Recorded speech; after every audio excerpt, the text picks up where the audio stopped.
everybody, this is Mahima Rajput and welcome back to my YouTube channel. So आज जो हम topic cover करने वाले हैं उस टॉपिक का नाम है एटीलेक्टेसिस. सो एटीलेक्टेसिस एक मोस्ट इम्पॉर्टेंट टॉपिक है हमारी रेस्पिरेटरी डिसऑर्डर्स का. सो एटीलेक्टेसिस होता क्या है, अगर मैं कॉमन वर्ड्स में बोलूँ तो एटीलेक्टेसिस का मतलब होता है जिसमें हमारे जो लंग्स होते हैं वो कोलैप्स हो जाते हैं. कोलैप्स का मतलब होता है सिकुड़ जाते हैं जो लंग्स होते हैं हमारे. सो एटीलेक्टेसिस क्या है, डेफिनेशन से स्टार्ट करते हैं. It is defined as a collapse of a part और all of one lung resulting in reducing और absence of gases exchange and loss of volume. Atelectasis एक ऐसी कंडीशन होती है जिसमें हमारे लंग्स का कोई भी पार्ट या पूरा का पूरा एक लंग जो होगा या दोनों ही लंग्स क्या होंगे, कोलैप्स हो जाएंगे, सिकुड़ जाएंगे. क्यों सिकुड़ेंगे, वो क्यों कोलैप्स होंगे? रिजल्टिंग इन रिड्यूस और absence of gases exchange process, क्योंकि जो गैसेस एक्सचेंज का प्रोसेस है वो नहीं हो पा रहा है, या तो उसमें कोई ऑब्स्ट्रिक्शन आ रही है या फिर वो बिल्कुल ही एब्सेंस है. ठीक है. It occur when the tiny alveolar sac, air sac called the alveoli within the lungs become deflated, and it can be due to obstructive and non-obstructive causes. So एटीलेक्टेसिस जो होता है हमारा ये तब अकर होता है जब हमारी जो एयर सैक होती हैं, मतलब जो एल्वेलॉइल्स होती हैं वो प्रॉपरली गैसेस एक्सचेंज नहीं करती हमारी. ठीक है. डिफ्लेट नहीं हो पाती, इन्फ्लेट नहीं हो पाती हैं प्रॉपरली. किस वजह से? कोई भी ऑब्स्ट्रिक्शंस की वजह से. ऑब्स्ट्रक्टिव भी हो सकता है, ये नॉन ऑब्स्ट्रक्टिव कॉजेज भी हो सकते हैं. सो एटीलेक्टेसिस एक ऐसी कंडीशन होती है जिसमें हमारा जो कोई भी पार्ट लंग का या फिर एक लंग या फिर दोनों ही लंग्स जो होंगे वो कोलैप्स हो जाएंगे, वो सिकुड़ जाएंगे. क्यों? क्योंकि गैसेस एक्सचेंज का प्रोसेस नहीं हो पा रहा है हमारे लंग्स में. हमारे लंग्स को प्रॉपर एयर नहीं मिल पा रही है. वो क्यों नहीं मिल रही? वो ऑब्स्ट्रक्टिव कॉजेज़ की वजह से भी हो सकता है, वो non obstructive causes. Obstructive causes की ब्रोंकस जो होती हैं, जो पूरा ट्री होता है हमारा, ठीक है, उसमें जो ब्रोंकस होती है अगर उसमें किसी भी तरीके के ऑब्स्ट्रिक्शन, म्यूकस या कोई भी एनीथिंग, कोई भी फॉरेन ऑब्जेक्ट आकर के अटक गया उस वजह से. नॉन ऑब्स्ट्रक्टिव भी हम आगे पढ़ेंगे, जैसे कि ये सर्जरी के बाद मोस्ट कॉमनली अकर होती है. So it is a complication of other disease. हम ये बोल सकते हैं कि एटीलेक्टेसिस एक कॉम्प्लिकेशन होती है हमारी दूसरी डिजीज़ कंडीशन की. नेक्स्ट इसमें हम बात करेंगे हमारे ऑब्स्ट्रक्टिव कॉजेज़ की. तो ऑब्स्ट्रक्टिव कॉजेज में क्या क्या आता है? तो obstruction is occur like formation of mucus plug and excessive secretion, and the obstruction is occur due to any foreign body tumour. So जो ऑब्स्ट्रक्टिव कॉजेज होते हैं जिसमें क्या होता है हमारा कि कोई भी म्यूकस प्लाग का फॉर्मेशन हो जाना या फिर एक्सेसिव सिक्रीशन हो जाना, या कोई भी फॉरेन बॉडी हमने बाहर से इनहेल कर ली और वो हमारे ब्रोंकस में आकर के अटक गई है, उसे हम बोलते हैं obstructive causes. Non obstructive causes में क्या होता है कि in which the obstruction is not occur, जिसमें ऑब्स्ट्रिक्शन की वजह से एटीलेक्टेसिस नहीं हो रहा, वो अदर कॉजेज की वजह से हो रहा है. लाइक कोई भी इन्फेक्शन की वजह से एटीलेक्टेसिस हो सकता है, इन्फ्लामेशन की वजह से एयर गैसेस एक्सचेंज का प्रोसेस अफेक्ट हो सकता है, एक्सटर्नल प्रेशर, कोई भी स्कार, कोई भी फिब्रॉइड, कोई भी ट्यूमर फॉर्म हो गया है, इन सब की वजह से एटीलेक्टेसिस का प्रोसेस हो सकता है.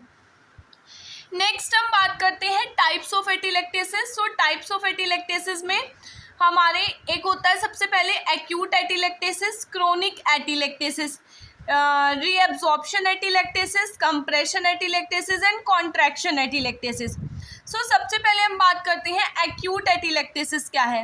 एक्यूट एटीलेक्टेसिस का मतलब होता है रिसेंटली कोलैप्स हो जाना हमारे लंग्स का, एकदम से कोलैप्स हो जाना. क्यों? In the post operative patient are not breathe properly, क्योंकि जब पेशेंट पोस्ट ऑपरेटिव पेशेंट्स होते हैं, मतलब जिनका ऑपरेशन हुआ है, जो ऑपरेट हुए हैं, उन पेशेंट में एक्यूट एटीलेक्टेसिस ज़्यादा देखने के लिए मिलता है. सो जो पेशेंट हमारे अभी अभी क्या हुए हैं, ऑपरेट हुए हैं, वो सही से सांस नहीं ले पाते हैं एनेस्थीसिया के इफ़ेक्ट की वजह से, जिस वजह से क्या होता है हमारा एटीलेक्टेसिस कॉज हो जाता है. और इस तरीके के एटीलेक्टेसिस को एक्यूट एटीलेक्टेसिस बोलते हैं. Acute atelectasis can occur due to injury, ये इंजरी की वजह से भी हो सकता है. In which the patient can not breathe properly, जिसमें हमारा पेशेंट प्रॉपरली ब्रीथ नहीं करता है. ठीक है. अब आते हैं हमारे chronic atelectasis. So chronic atelectasis it can occur due to long term infection, किसी भी लॉन्ग टर्म इन्फेक्शन की वजह से, ठीक है, ये क्रोनिक एटिलेक्टेसिस हो सकता है हमें, या फिर अगर हमारी जो ब्रोंकस है वो वाइड है, ठीक है, उस वजह से एटिलेक्टेसिस हो सकता है।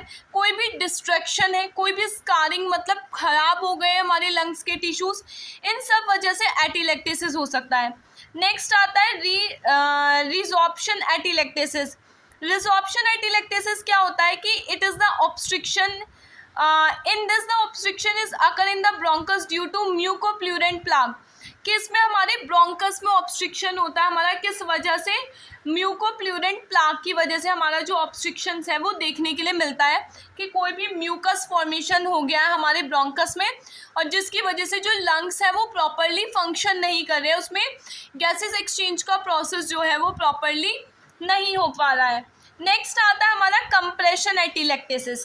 कंप्रेशन एटिलेक्टेसिस क्या होता है? In this condition the accumulation of fluid, blood और air in the pleural cavity. इसमें क्या होता है कि अगर हमारा किसी भी तरीके का कोई भी फ्लूइड या फिर कोई भी एयर हमारी इकट्ठा हो गई है, कोई भी ब्लड इकट्ठा हो गया हमारी प्लूरल कैविटी में, उसे हम बोलते हैं कंप्रेशन एटिलेक्टेसिस। नेक्स्ट आता है कॉन्ट्रैक्शन एटिलेक्टेसिस। कॉन्ट्रैक्शन एटिलेक्टेसिस में क्या होता है? In this condition the fibrotic changes in lungs that present full expansion due to infection और इन्फ्लेमेशन। इस कंडीशन में ऐसा होता है कि फाइब्रोस्टेटिक चेंजेस होते हैं हमारे लंग्स में, मतलब जो लंग्स के टिश्यूज होते हैं ना, उनमें चेंजेस होते हैं किसी भी इन्फेक्शन या इन्फ्लामेशन की वजह से। नेक्स्ट हम बात करेंगे इसके कॉजेज़ की। सो इसके दो तरीके के कॉजेज़ होते हैं, obstructive causes and non obstructive causes. सबसे पहले हम बात करेंगे हमारे ऑब्स्ट्रक्टिव कॉजेज़ की। ऑब्स्ट्रक्टिव कॉजेज़ में हमारा म्यूकस प्लाग, अगर हमारा किसी भी तरीके का म्यूकस हमारे ब्रोंकस में आ गया है तो उस वजह से एटिलेक्टेसिस हो सकता है। नेक्स्ट फॉरेन बॉडी इनहेलेशन, अगर हमने कोई भी फॉरेन बॉडी बाहर से इनहेल कर ली है देन हमें एटिलेक्टेसिस की कंडीशन देखने के लिए मिल सकती है। नेक्स्ट आता है narrowing of the major airway from disease, अगर हमारा जो एयरवे है मतलब जो ब्रोंकस वगैरह होते हैं वो नैरो हो गए किसी भी डिजीज़ लाइक COPD की वजह से, ठीक है। नेक्स्ट आता है ब्लड क्लॉट, अगर किसी भी तरीके का ब्लड क्लॉट हमारे ब्रोंकस में फॉर्मेशन हो गया है तो गैस एक्सचेंज नहीं हो पाएंगी। नेक्स्ट ट्यूमर की वजह से हमारी एटिलेक्टेसिस देखने के लिए मिलेंगी। नेक्स्ट आता है tumour in the lung tissue that passes on the airway, अगर हमारे लंग्स के टिश्यूज़ में कहीं पे भी ट्यूमर फॉर्मेशन हो गई है जिस वजह से हमारा जो लंग्स है वो प्रॉपरली इन्फ्लेट और वो डिफ्लेट नहीं हो पा रहा है। नेक्स्ट हम बात करेंगे इसमें non obstructive causes. So non obstructive causes में हमारा सबसे पहला कॉज आता है pressure from outside on your lungs, अगर हमारा किसी भी तरीके से बाहर से प्रेशर लग रहा है हमारे लंग्स पर। फॉर एग्जाम्पल हम बहुत टाइम से एक ही पोजीशन में लेटे हुए हैं, उस टाइम पे क्या होता है, या फिर अगर पोस्ट ऑपरेटिव केसेस में जैसे कि ऑपरेशन के बाद पेशेंट एक ही कंडीशन में लेटा रहता है, उन सारी वजह से क्या नॉन ऑब्स्ट्रक्टिव कॉजेज देखने के लिए मिलते हैं, मतलब कि बाहर से कंप्रेशन होता है, बाहर से प्रेस होते हैं लंग्स, ठीक है।